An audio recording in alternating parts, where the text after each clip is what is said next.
KPSC ಉದ್ಯೋಗ ಈ ಒಂದು ಪೋರ್ಟಲ್ನಲ್ಲಿ ನೀವು ಲಾಗಿನ್ ಆಗಬೇಕು ಅಂತಂದರೆ ನಿಮ್ಮ ಹತ್ರ ಯೂಸರ್ ನೇಮು ಪಾಸ್ವರ್ಡು ಎರಡೂ ಗೊತ್ತಿಲ್ವಾ? ಸೊ ಹಾಗಿದ್ರೆ ಈ ಒಂದು ಪೋರ್ಟಲ್ನಲ್ಲಿ ನೀವು ನಿಮ್ಮ ಯೂಸರ್ ನೇಮು ಪಾಸ್ವರ್ಡನ್ನು ಯಾವ ಥರ ರೀಸೆಟ್ ಮಾಡೋದು ಅಥವಾ ಚೇಂಜ್ ಮಾಡೋದು ಅಂತ ಹೇಳಿ ತಿಳಿಸ್ಕೊಡ್ತಾ ಇದ್ದೇನೆ. ಇಲ್ಲಿ ನೋಡಿ ಫಾರ್ಗೊಟ್ ಪಾಸ್ವರ್ಡ್ ಅಂತ ಇದೆ ನೋಡಿ, ಇದ್ರ ಮೇಲೆ ಕ್ಲಿಕ್ ಮಾಡ್ಕೊಳ್ಳಿ. ಇದ್ರ ಮೇಲೆ ಕ್ಲಿಕ್ ಮಾಡ್ಕೊಂಡ ನಂತರ ಇಲ್ಲಿ 3 ಆಪ್ಷನ್ಗಳು ತೋರಿಸುತ್ತೆ. ಒಂದು ಎನ್ರೋಲ್ಮೆಂಟ್ ID, ಮೊಬೈಲ್ ನಂಬರು ಅಥವಾ ಇಮೇಲ್ ID. ನಿಮಗೆ ಈ 3ರಲ್ಲಿ ಯಾವುದು ಗೊತ್ತಿದೆಯೋ ಅದನ್ನು ಕ್ಲಿಕ್ ಮಾಡ್ಕೊಳ್ಳಿ. ಮೊಬೈಲ್ ನಂಬರ್ನ ಕ್ಲಿಕ್ ಮಾಡ್ಕೊಳ್ತಾ ಇದ್ದೀನಿ. ಮೊಬೈಲ್ ನಂಬರ್ ಕ್ಲಿಕ್ ಮಾಡಿದ ನಂತರ ಇಲ್ಲಿ ನಿಮ್ಮ ಮೊಬೈಲ್ ಸಂಖ್ಯೆಯನ್ನು ಹಾಕ್ಕೊಳ್ಳಿ. 10 ಅಂಕಿಯ ಮೊಬೈಲ್ ನಂಬರ್ನ ಹಾಕಿದ ನಂತರ ಸಬ್ಮಿಟ್ ಮೇಲೆ ಕ್ಲಿಕ್ ಮಾಡ್ಕೊಳ್ಳಿ. ನೀವು ಕೊಟ್ಟಿರುವಂಥ ಮೊಬೈಲ್ ನಂಬರಿಗೆ ಒಂದು OTP ಹೋಗುತ್ತೆ. ಆ OTPಯನ್ನು ನೀವು ಈ ಒಂದು ಬಾಕ್ಸ್ನಲ್ಲಿ ಫಿಲಪ್ ಮಾಡಬೇಕಾಗತ್ತೆ.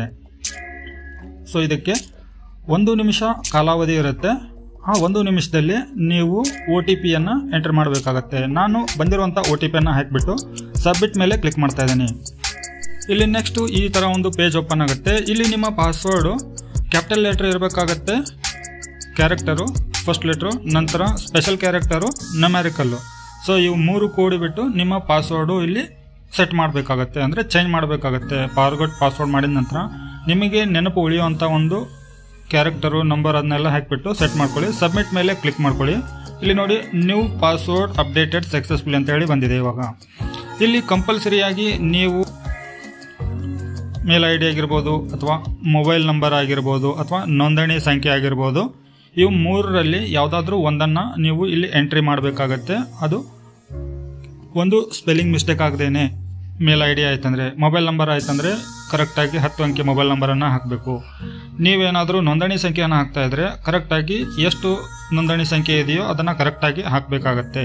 ಇಲ್ಲಿ ಯಾವುದೇ ಥರ ಒಂದು ಮಿಸ್ಟೇಕ್ ಆದರೂ ಕೂಡ ನೀವು ಫಾರ್ಗೊಟ್ ಮಾಡಿರೋ ಪಾಸ್ವರ್ಡು ಹಾಕಿ ಕ್ಯಾಪ್ಚಾ ಹಾಕಿದ್ರೂ ಕೂಡ ಲಾಗಿನ್ ಆಗೋದಿಲ್ಲ. ಇವಾಗ ನಾನು ರೀಸೆಟ್ ಮಾಡಿರುವಂಥ ಪಾಸ್ವರ್ಡನ್ನು ಇದರೊಳಗಡೆ ಎಂಟ್ರಿ ಮಾಡ್ತಾ ಇದ್ದೀನಿ. ನಂತರ ಇಲ್ಲಿ ಪಾಸ್ವರ್ಡ್ ಹಾಕಿದ ನಂತರ ಕ್ಯಾಪ್ಚಾನ ಇಲ್ಲಿ ಕಾಣ್ತಾ ಇರೋ ಕ್ಯಾಪ್ಚಾನ ಕರೆಕ್ಟಾಗಿ ಎಂಟ್ರಿ ಮಾಡಿ ಸೈನ್ ಇನ್ ಮೇಲೆ ಕ್ಲಿಕ್ ಮಾಡ್ಕೊಳ್ಳಿ. ಇಲ್ಲಿ ಒಂದು ಕನ್ಸೆಂಟ್ ಬಂದಿದೆ ನೋಡಿ, ಇದನ್ನು ಓದ್ಕೊಂಡ್ಬಿಟ್ಟು ಕನ್ಸೆಂಟ್ ಚೆಕ್ ಮಾಡಿ ಓಕೆ ಮೇಲೆ ಕ್ಲಿಕ್ ಮಾಡ್ಕೊಳ್ಳಿ. ಸೊ ಇಲ್ಲಿ ನೋಡಿ ಇವಾಗ ಇಲ್ಲಿ ಒಂದು ನೋಟಿಫಿಕೇಶನ್ ಬಂದಿದೆ, ಇದನ್ನು ಓದ್ಕೊಂಡ್ಬಿಟ್ಟು ಓಕೆ ಮೇಲೆ ಕ್ಲಿಕ್ ಮಾಡ್ಕೊಳ್ಳಿ.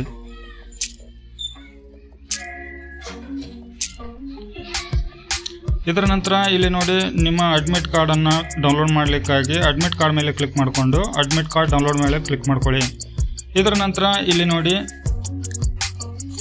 ಒಂದೇ ಆಪ್ಷನ್ ಇರೋದು PDO ಎಕ್ಸಾಮ್ ಇದ್ದಿದ್ದು. ಸೊ ನಾಳೆ ನಾಡಿದ್ದು ಇರುವಂಥ ಒಂದು ಎಕ್ಸಾಮಿಗೆ ಈ ಒಂದು ಹಾಲ್ ಟಿಕೆಟನ್ನು ಡೌನ್ಲೋಡ್ ಮಾಡ್ತಾ ಇದ್ದೀವಿ. ಸೊ ಇಲ್ಲಿ ನೋಡಿ ಡೌನ್ಲೋಡ್ ಅಡ್ಮಿಟ್ ಕಾರ್ಡ್ ಮೇಲೆ ಕ್ಲಿಕ್ ಮಾಡಿದ ನಂತರ ಇಲ್ಲೆಲ್ಲ ನಿಮಗೆ ರೆಸ್ಟ್ರಿಕ್ಷನ್ಸು ಎಲ್ಲ ಇರುತ್ತೆ. ಲಾಸ್ಟ್ ಪೇಜ್ ಮಾತ್ರ ನಿಮ್ಮ ಅಡ್ಮಿಟ್ ಕಾರ್ಡ್ ಇರುತ್ತೆ. ಇದು ನಿಮ್ಮ ಅಡ್ಮಿಟ್ ಕಾರ್ಡು. ಸೊ ಈ ಒಂದು ಅಡ್ಮಿಟ್ ಕಾರ್ಡನ್ನು ಡೌನ್ಲೋಡ್ ಮಾಡ್ಕೋಬೇಕು ಅಂದರೆ ಪೂರಾ ಟಾಪ್ನಲ್ಲಿ ಹೋಗಬೇಕಾಗತ್ತೆ. ನಾವು ಸ್ಕ್ರೋಲ್ ಡೌನ್ ಮಾಡ್ತಾ ಹೋಗಿ ಪೂರಾ ಟಾಪ್ನಲ್ಲಿ ಇಲ್ಲಿ ಪ್ರಿಂಟ್ ಅಂತ ಆಪ್ಷನ್ ಇದೆ ನೋಡಿ, ಇದ್ರ ಮೇಲೆ ಕ್ಲಿಕ್ ಮಾಡ್ಕೊಳ್ಳಿ. ಇಲ್ಲಿ ನಿಮ್ಮ ಅಡ್ಮಿಟ್ ಕಾರ್ಡ್ ಓಪನ್ ಆಗುತ್ತೆ.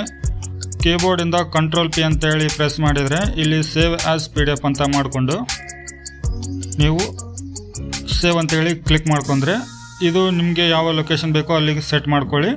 ಈ ಒಂದು ಅಡ್ಮಿಟ್ ಕಾರ್ಡು ಡೌನ್ಲೋಡ್ ಆಗುತ್ತೆ. ಅದರ ನಂತರ ನೀವು ಪ್ರಿಂಟ್ ತೆಗೆದುಬಿಟ್ಟು ನಿಮ್ಮ ಎಕ್ಸಾಮಿಗೆ ನೀವು ಅಟೆಂಡ್ ಆಗ್ಬೋದು. ವೀಕ್ಷಕರೇ, ಈ ವಿಡಿಯೋ ತಮಗೆ ಉಪಯೋಗ ಆಗಿದ್ದರೆ ವಿಡಿಯೋಗೆ ಒಂದು ಲೈಕ್ ಕೊಡಿ, ಚಾನಲ್ಗೆ ಸಬ್ಸ್ಕ್ರೈಬ್ ಮಾಡಿ. ಮತ್ತೆ ಹೊಸ ಮಾಹಿತಿಯೊಂದಿಗೆ ಸಿಗ್ತೀನಿ. ಅಲ್ಲಿವರೆಗೂ